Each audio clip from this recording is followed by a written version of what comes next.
morgen. Thank you. Bon, merci bien. Or as we say in Holland, how do we say it? Goedemorgen. Guten Morgen, good morning. And thank you very much for choosing to come to my session. So I hope I can give you good information that will help you speak more effectively and more confidently abroad. However, having listened to Wolfgang Riebe, I realized that within this room, there are many years of shared wisdom. Now, I've only been speaking abroad and making money as a speaker for 5 years. How many people have been speaking abroad in this room? Right, can you keep your hands up, please? And let's do the math. Who's not, you haven't got your hand up. You're doing the math, sir. Okay, so let's, how many years, sir? 10. 10. Keep adding. Yeah, that's right. 2, 7. And you, Susan? 9. And you, Rebecca? 26. Roger? 6. 5. Okay, and did we get yours as well? Yes, 6. So what's, and About 21. years of speaking abroad. Wow. So what's the total? Because I didn't hear this. Oh, right. We say that we have 77 years of combined wisdom. Yes. What on earth can I tell you that you don't know already? So Wolfgang said, it's probably that I'm not going to tell you anything particularly new. I'm just going to remind you of something you've forgotten. So that's what I plan to do. So welcome, welcome. And so the keys. We need the key to open up the confidence box. And in here, I have lots of goodies to share with you. And the first thing I'd like to say is, I have some handouts. But as Hans from Microsoft said, we don't really want to be giving these out now because maybe not everybody wants them. So why don't we put them up in the cloud? Why we don't use that wonderful World Wide Web and leave them there for people to take should they want them? So if you would like to have this, if you would like to have my how to do better business abroad and my tips, my checklist for successful speaking checklist, then all you have to do is, by the time you leave, pop your business card in here and we will send you the URL for you to take it down for yourself. Because I'm really, this is, you know how in the big corporate world they say we will under-promise and over-deliver? This is my attempt to do that to you. I'm really not going to refer to these. This is additional information that you can get should you want it. So I'm going to concentrate on just 2 things, ladies and gentlemen. And it's a story from Dubai, when I started to work in Dubai. It's a story from Australia, when I started to work in Australia. And then my final piece, and I know when to do it because in my pocket, I have a vibrator. Oh. And it's going to tell me at 15 minutes when I have to stop and share a very, very good profiling tool with you so that you know what the people will think about you when you go to speak abroad. Would you like to know that? Yeah. Right, so there we go. That's how you'll be received when you speak abroad. So let's start with the first one. And so we have the keys. I want you to be thinking about who is going to be attracted to you. Who is going to want to have you in the country? So as I'm talking, think about who you want to speak to, where you want to speak, and what are you going to talk to them about? For goodness sakes, get a good mix. Now, in the audience, we have Roger Harrop, and Roger Harrop and I both were able to access funding, and maybe some of the other British speakers, I don't know, from our government. So the first thing I would say to you is, if you are speaking abroad, see if your government actually has funding available for you to develop your business internationally. So I did that. I approached the British government, as did Roger, and I got funding. It was match funding. I don't know what Roger used his for, but I decided, you know, I'm the confidence girl, I'm the party girl. I decided to have a cocktail party at the British Embassy. And it was absolutely amazing. And from that, 80 guests were actually turned in, and from that, I got business straight away.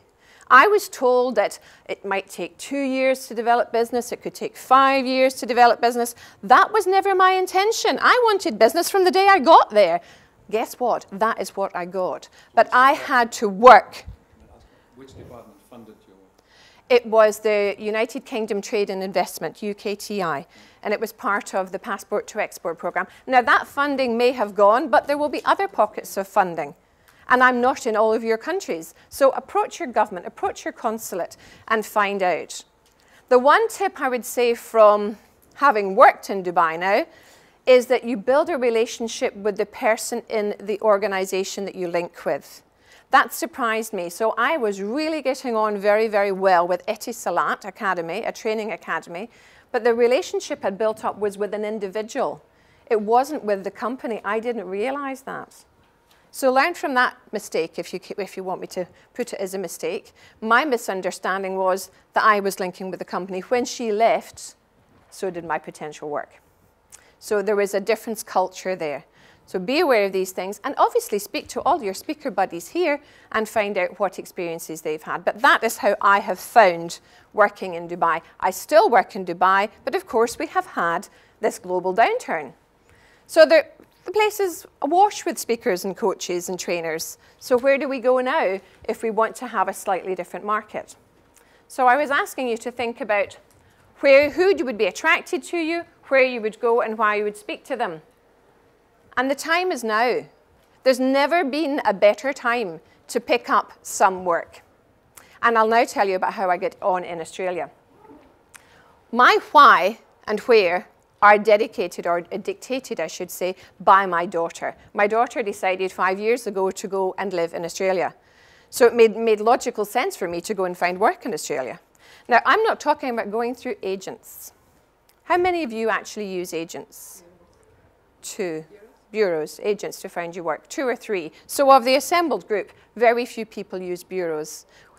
It's actually me out creating the business. So my tool, and this is what I strongly recommend, I think this is the one thing that would maybe interest all of you, is having self-published a book.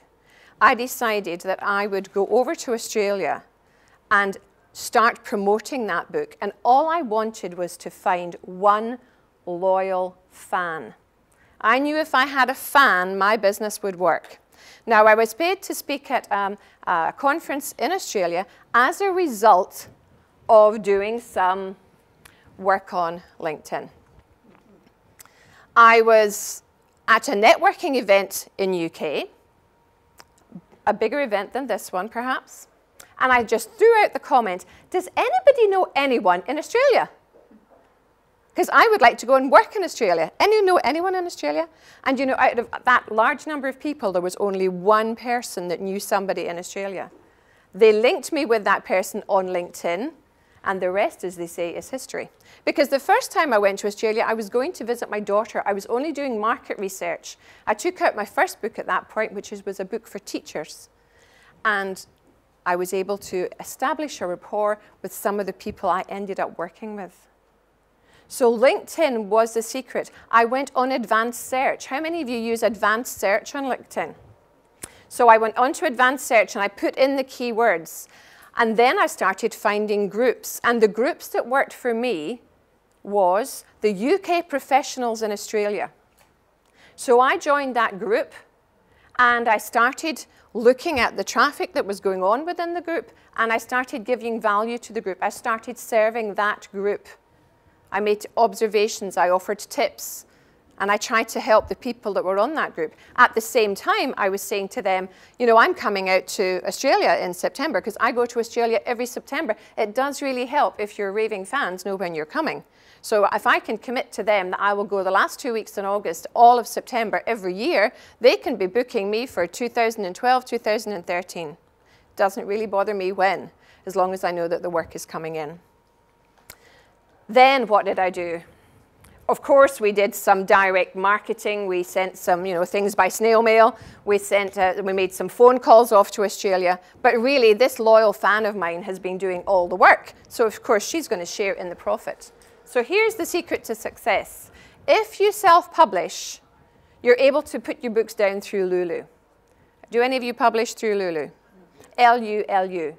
There's various other sites, Lightning Source and such like. Lulu is very good. I use Lulu. I've just shipped in the last couple of days 100 books to Australia for my next speaking gigs. And the books arrive at the location where I'm going to speak before I do. So everything is sorted before I arrive. The great thing about self-publishing and through Lulu is you can say to your client, I'm coming to speak for your conference. Would you like to have a couple of pages in the book to speak to your delegates? Would you like to personalize the book? So, you know, if I'm working for BA Systems, the person who's in charge of that department can write his message to his conference, to his team. And then on top of that, yes, I'll answer your question. Everyone's going to get one of these as a gift from me when you leave. And on the front, there's a little sticker. And of course, when I get into situ, I can put a sticker on the front of the book and say, you know, sponsored by PwC, sponsored by BA Systems, sponsored by whoever my client is, the Viva conference. So the book then is theirs, and they love it. They can also put in their company logo if they wish to. I'll answer your question now. I don't know, Lulu, maybe it's unknown in German. Is it something like books on demand? It's a print-on-demand service on the internet. No, it's American. American. Oh, they have it in Europe, factories as well. Yeah, we have books on demand. No, but Lulu has factories in Europe as well, so you can print in Europe as well. Lulu is very good. Lulu.com. Lulu.com. But, you know, you're going to get one of these. You're going to get my email address. If you want the information, you've got everything. Oh, if you don't find it, if you have any problems, contact me. I'm here to help you. I'm not just giving you a 20-minute pitch and then abandoning you. So here we have the book. This is the secret to success, in my opinion. And this is what gets me the gigs. Because, you know, I'm not a hugely well-known speaker in Australia. I'm still establishing my credibility and my professional image. So if I can go to and say to people, OK, I'll come and speak to you. I'll waive my professional fee in UK, which could be several £1,000s, as long as you can guarantee me that there will be 100 people in the room and each of them will buy a book and you prepay those, and then, of course, the fee is raised. That is how I have created the business model. The book, the personalization of the book, the ability to put the sticker on the front, the logo onto it, pre-shipped by Lulu. And the great thing about that, because if you're going to go and work in a country, and this is on my checklist, you do have to make sure you've got the right visas. And if you are going to work in a country, Australia, America, and you haven't got the right visas and you're actually receiving money in that country, you could be in deep doo-doo. So make sure you have the right visa. So if all of my transactions are paid before I arrive, I've got the invoices marked as paid, then we don't have to worry about having any contraventions of visa. It's very good. So do consider that. But that, again, is on the checklist. Question. Yes? How did you find out about all this? Through trial and error? Or, I think probably through attending fabulous sessions at PSA UK and learning from my colleagues. Okay? None of this is new, as I said at the beginning. I'm just taking it and reminding you of things that was shared wisdom. I wouldn't like to take credit for all this information. Okay, so what are you going to do from here, ladies and gentlemen? I want you to be thinking about joining me on LinkedIn, because LinkedIn is very powerful.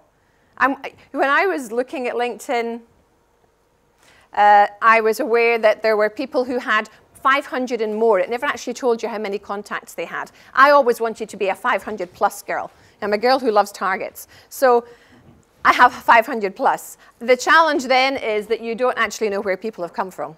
So if you are going to link with me, will you please put the hashtag of GSS11 on it, and then I'll know where you've come from, and then I tag you in my LinkedIns, and I know where you are, which is fabulous.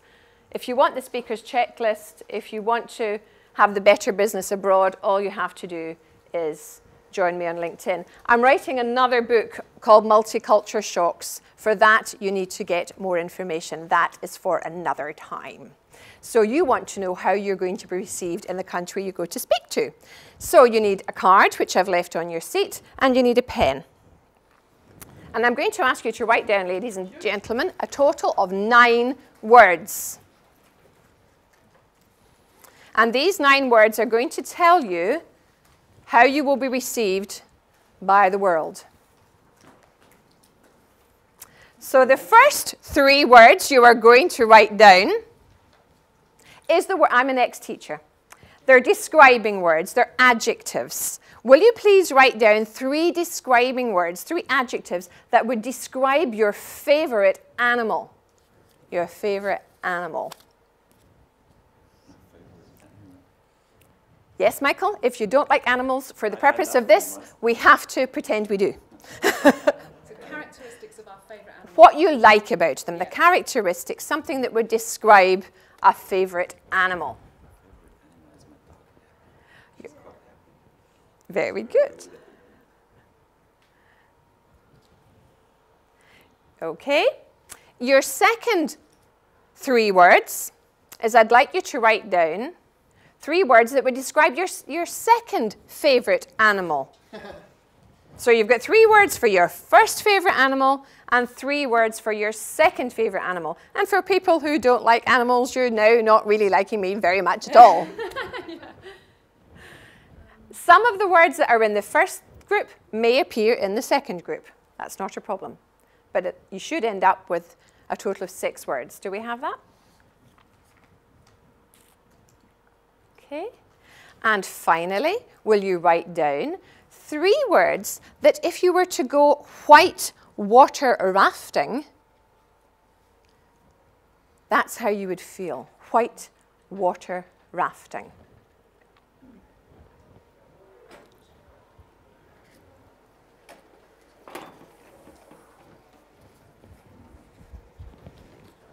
I don't think it will surprise you that this is my favourite animal.